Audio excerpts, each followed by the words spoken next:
Good evening, and thanks to every one of you for being here in attendance tonight. Your steadfast support and your financial support are really critical so that Bonnie and the team can deliver the miraculous capability that they do. Tonight, Deb and I have the privilege of introducing a very special human being as this year's recipient of the Senator Ted Stevens Leadership Award. This is normally presented by Catherine Stevens, and it's an award which fully represents the spirit and the core that's at the heart of TAPS. The Stevens family has been with us from the beginning, and it's always nice when you are supported by an appropriator in Washington, D.C. After I first met Ashlynne over 13 years ago, I remember going home and telling Michael about this remarkable and inspiring young woman I had met that day. I told him Ashlynne was a survivor who, during her young life, had lost both her parents. What might have taken many of us down, these losses gave her great strength and a purpose in life. As Bonnie and TAPS had been there for Ashlynne, she decided that she was going to be there for other survivors, to give back, to pay it forward, to advocate for other survivors, and to make a difference in their lives. Through her work with TAPS, Ashlynne has literally changed the lives of thousands of survivors. She will never really know the impact she has had. I admire Ashlynne, and I'm honored to have her as a friend. She is the essence of what TAPS is and the epitome of a great leader.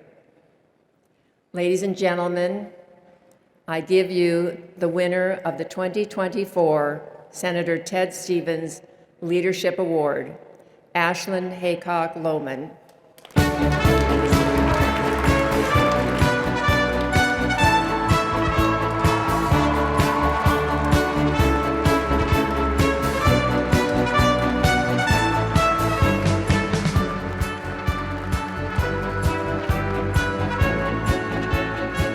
Thank you, Admiral and Mrs. Mullen, for the kind introduction. TAPS has been a family to me for over 20 years, and I am incredibly honored and privileged to accept this year's Senator Ted Stevens Leadership Award. My father, Army Sergeant First Class Jeffrey Haycock, died while training to deploy on April 12, 2002. It was without a doubt the worst day of my life. My brothers and I were 10, 8, and 6 at the time, and I will never forget walking home from school when the officers pulled up to do the notification. I was the only one home. I immediately knew what happened, but they could not notify a 10-year-old, so I spent the next several hours being shielded by neighbors while they tracked my mother down. When I was finally brought to her, I looked at her and said, "Daddy's dead, isn't he?" Because every military child knows exactly what 2 officers in dress uniforms at your front door means. After the initial shock wore off, my mother jumped into making sure she knew about every program and resource available to us and found TAPS within a matter of days. A few weeks later, she dragged all 3 of us, kicking and screaming, to Washington, D.C. for our first TAPS National Military Survivor Seminar and Good Grief Camp. None of us wanted to attend. Who wants to attend a grief camp? It sounded miserable. We tried every trick in the book to get out of going downstairs that first morning, but she promised if we truly hated it, we did not have to go back the next day, so we reluctantly agreed. What I did not expect was to love it. For the first time since his death, we were not the weird kids with a dead dad, but surrounded by others who got it. There were no uncomfortable questions, no one avoiding eye contact because they did not know what to say. It became our new normal. After that, we never missed a TAPS event. Other kids counted down to Christmas. We counted down to TAPS. During that time, my mom got involved in advocacy work supporting Gold Star families. She was passionate about making things better for other survivors. In addition to bringing us to DC every year for TAPS, she also brought us to meet with our legislators to end what was known as the widow's tax. This is where my love of DC and advocacy work comes from. I loved walking the halls of Congress and sharing our story with our members, and I knew immediately that it was what I wanted to do when I grew up.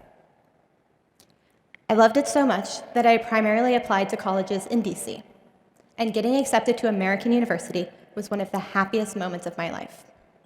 I was excited to move to DC and change the world. When I first got here, one of the things my mom told me was that if I ever needed anything, to call TAPS. They would always be here for me. The last time I ever saw my mother was at the 2011 TAPS Honor Guard Gala. She flew in from Oklahoma to attend, and while I knew she was really struggling, I thought that week was a turning point. She told me stories about her own military service in the Air Force and all of the things that she had been through in her life, how hard it had been raising 3 children alone. I thought it meant she was getting help. 3 weeks later, on April 25th, 2011, which would have been hers and my father's 19th wedding anniversary, she died by suicide. I was 19 years old, alone in a tiny college apartment. I was supposed to be heading to a final exam. Instead, I was expected to notify everyone in my family. So I did what my mother had told me to do. I called TAPS. Within an hour, Bonnie Carroll herself was in my apartment making arrangements with the school for my finals and booking flights to get me back to Oklahoma. Because that's what TAPS is. TAPS is a family who is always there for you when you need them the most.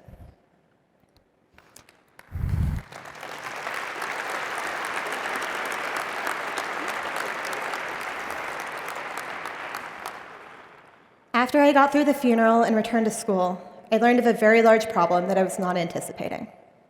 While I had GI Bill benefits that covered a bulk of my tuition, I was still reliant on other financial aid that I was now ineligible for.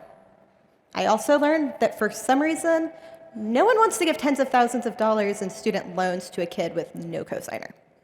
And so I could not afford tuition and was preparing to drop out. I once again followed my mother's advice and called TAPS. TAPS was able to cobble together a variety of scholarships to cover the remaining balance to get me through graduation. Bonnie saw what I had gone through and realized that I was probably not the only surviving child who was struggling to figure out how to pay for college. After I graduated, she asked if I would consider coming to work for TAPS and build a program to help our Gold Star children access all of their education benefits. Of course I said yes. Working for TAPS was a dream job for me. Within the first few months, I had discovered dozens of scholarships and programs that no one even knew existed. I built the TAPS Education Portal, which is the only comprehensive scholarship tool for our survivors to see every benefit they are eligible for. I worked with thousands of survivors those first few years to walk them through all of the benefits and build plans for their educational goals. In the last 5 years alone, TAPS Education Support Services has helped surviving families identify $1.6 billion in educational assistance.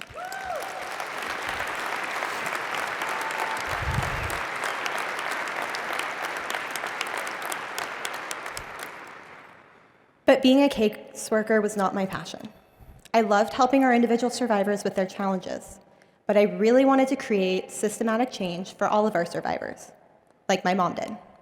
I wanted to walk the halls of Congress and educate our representatives on the challenges our Gold Star community faces. In 2017, that opportunity presented itself when TAPS was asked to be a part of the coalition to build and advocate for the Forever GI Bill. That year, I had the opportunity to meet with hundreds of congressional offices, testify before the House Committee on Veterans Affairs, and help an idea become a law that impacted millions of veterans, families, caregivers, and survivors. In the years following, our government and legislative affairs team has helped pass dozens of bills that impact our surviving families, such as the PACT Act, the Cheryl Langford Memorial Act, and dozens of educational reforms. Most personally to me, though, is the work we did to finally end the widow's tax in 2019, the bill my mother had worked so passionately on for almost a decade. Though our work is far from done, we continue to advocate for legislation that would allow our surviving spouses to maintain benefits upon remarriage, improve dependency and indemnity compensation for our surviving spouses, and of course, to ensure all Gold Star families are honored equally.